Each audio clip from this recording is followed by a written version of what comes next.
So there's this t-shirt I wear. It's called Ben Reality. It's a Mind Valley t-shirt, and it's become one of the most popular t-shirts within Mind Valley. Like all over Instagram, you see people wearing this t-shirt, hashtagging it Ben Reality. But I want to tell you where this phrase came from, because this phrase means something a lot to me. So it started around 2008-ish. 2008-ish. Me and my friends at that time, we started experimenting with ways of applying different tools of consciousness to building a business, right? And we noticed that as we started playing with some of these tools, it would almost seem as if we would accelerate our progress in this business. And it almost felt as if we were lucky that we were going downhill rather than uphill. And so we coined this term, Ben Reality, and we thought it was just our silly little nonsense. We had, of course, watched movies like The Secret and that law of attraction stuff, which we always felt was kindergarten and way too simplistic and not necessarily complete, right? But playing around with different tools that allowed you to access altered states, that allowed you to merge with different elements of consciousness, we found that as entrepreneurs we could accelerate that flow. But we thought it was just us, and we thought this Ben Reality phrase just belonged to us until October 2011, when a man by the name of Walter Isaacson released a book called Steve Jobs. And in that book, 3 times he uses the phrase Ben Reality. So check this out, right? Because this is fascinating. Now, the first time he mentioned it in the book had to do in a conversation between Steve and another entrepreneur by the name of Bushnell. Bushnell was the founder of Atari. If you grew up in the 80s like me, you remember Atari games. And Bushnell said this of Jobs: "We used to discuss free will versus determinism. I tended to believe that things were much more determined, that we were programmed. If we had perfect information, we could predict people's actions." Steve felt the opposite.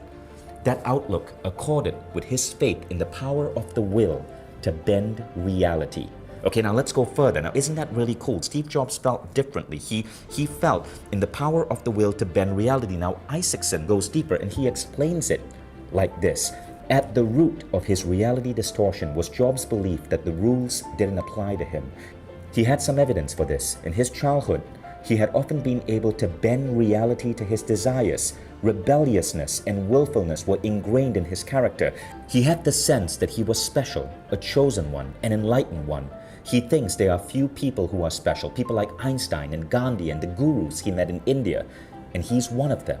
So I found this fascinating. You have this guy called Steve Jobs who believes that he can bend reality. He's a guy who grew up in California but traveled to India to meditate, to meet with gurus. In fact, when Mark Zuckerberg asked Steve Jobs for advice on building up Facebook, one of the first things Steve's told Mark is to go to India and seek a particular ashram or meditation school and spend some time there. Now, what was going on? Was Steve really a modern-day mystic? Now, as you read more about Steve Jobs, you start noticing that he had this incredible ability to make bold declarations and then make it happen. So there was a discussion recently on Quora. Quora is a Q&A board of the internet where you can ask any question and people come to answer. And someone asked this: what are the best stories about people randomly meeting Steve Jobs? So an engineer by the name of Thomas Higbee shares the story. So in 1994, Higbee worked at Next. Next was a company that Jobs was running when he was kicked out of Apple and before he went back to Apple, right? So Higbee says he was in the break room with 2 colleagues. They were making a bagel and Steve walks in to make his bagel. And then Steve, out of the blue, turns to them and goes, "Who is the most powerful person in the world?" And Higbee says Mandela, because Higbee had actually worked in South Africa as an international observer during the elections. And Steve replies, according to Higbee, "No, you are all wrong. The most powerful person in the world is the storyteller." The storyteller, says Steve, sets the vision, values, and agenda of an entire generation that is to come, and Disney has a monopoly on the storyteller business. You know what, says Steve, I am tired of this bullshit. I am going to be the next storyteller. Now, this was in 1994, and again, Steve seemed to bend reality. What happened next is that in a short span of just a few years, Steve unleashes Toy Story through his company Pixar. It becomes one of the most celebrated movies of its time. Pixar becomes one of the most remarkable companies of its time. Disney acquires Pixar and Steve Jobs becomes the #1 shareholder at Disney. Steve Jobs owns more of Disney than anybody else.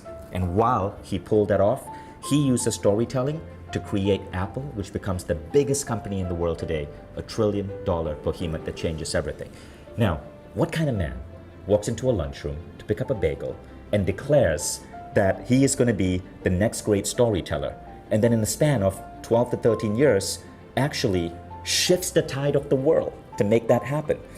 And that's why I believe that there is such a thing as people who have the ability to create mass influence in the world. And I honestly don't know what's going on. I don't know why it works, but I know that if you look at the ancient Indian sages, the gurus at the ashrams that Steve went to study at, they talk about the world as an illusion. They talk about the world as Maya. And they say that with the right training, you can shift this Maya. You can, in short, bend reality. So if you find these ideas fascinating, I certainly do, and I've been exploring these ideas for almost a decade now. I've used many of these ideas to create the life that I want, to create Mind Valley and other companies I've created. I'm certainly like a tiny slice of that compared to masters like Steve Jobs, and yes, I call him a master. But what I like to do is to create a structured approach so that not just I can do it, but thousands of people can play with these ideas.